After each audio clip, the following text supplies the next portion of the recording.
Hello दोस्तों, नमस्कार, राधे राधे। आज हम आपको चार चिड़ियों की कहानी सुनाएंगे। एक समय की बात है, चार चिड़िया एक पेड़ पे रहती थीं। वो एक दूसरे की पक्की सहेली थीं। एक चिड़िया ने दो औरतों को आपस में बात करते सुना कि कार्तिक महीना कितना फलदायी है। इसमें स्नान दान आदि करने से बहुत ही पुण्य मिलता है। चिड़िया को ये बात बहुत अच्छी लगी। उसने सब अपनी सहेलियों को कार्तिक स्नान के लिए तैयार कर लिया। सब चिड़िया कार्तिक महीने में गंगा जी के किनारे एक पेड़ के ऊपर रहने लगी। रोज गंगा जी में नहाती, पूजन व्रत करती। ऐसा करते करते पूरा कार्तिक महीना बीत गया। प्रतिपदा के दिन उन्होंने खिचड़ी बनाने के लिए घी, दाल और चावल इकट्ठे किए। फिर सब नहाने चली गईं।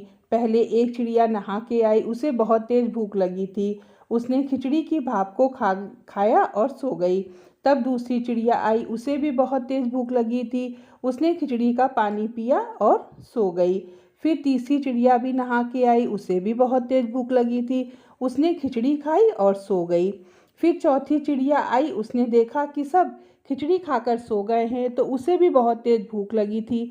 उसने खिचड़ी की खुरचन खाई और सो गई। उसी रात बहुत आंधी तूफान आया। चारों चिड़िया मर गईं। अगले जन्म में उन चिड़ियों ने मनुष्य रूप धारण किया। जिस चिड़िया ने भाप खाई थी वह राजा के घर राजकुमारी बनी, और जिसने पानी पिया था वो कुम्हार के घर जन्म ली। जिसने खिचड़ी खाई थी वह ब्राह्मण के घर जन्म लिया, और जिसने खुरचन खाई थी वो राजा के घर हथनी के रूप में उसने जन्म लिया। कुम्हार के घर जन्म लेने वाली राजा के घर दासी बन गई। जो ब्राह्मण के घर जन्म ली थी वह राजकुमारी की सहेली बन गई। राजकुमारी को अपने पिछले जन्म की सारी बातें याद थीं। राजकुमारी का जब विवाह हुआ तो राजा से बोली, मैं अपनी सहेली और दासी को साथ में लेके जाऊंगी। तो राजा ने कहा, ठीक है। राजकुमारी बोली, मैं हथनी को भी साथ लेके जाऊंगी। राजा ने सैनिकों से कहा कि हथनी को ले आओ, लेकिन हथनी नहीं उठी।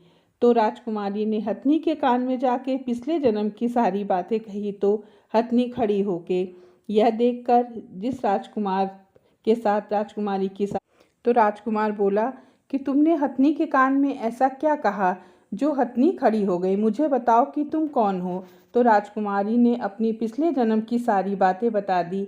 तो राजकुमार बोला कि कार्तिक नहाने से इतना बड़ा फल मिलता है कि पक्षियों को मनुष्य जन्म मिलता है, तो हम लोग भी जोड़े से कार्तिक स्नान करेंगे।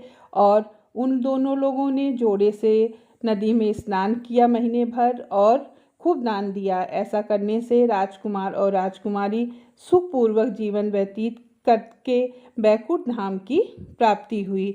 हे ठाकुर महाराज, हे विष्णु भगवान, सब पर अपनी कृपा बनाए रखना। अगर आपको मेरी वीडियोस पसंद आती हों तो मेरे चैनल को लाइक, शेयर एंड सब्सक्राइब करें। धन्यवाद। मिलते हैं नई वीडियो।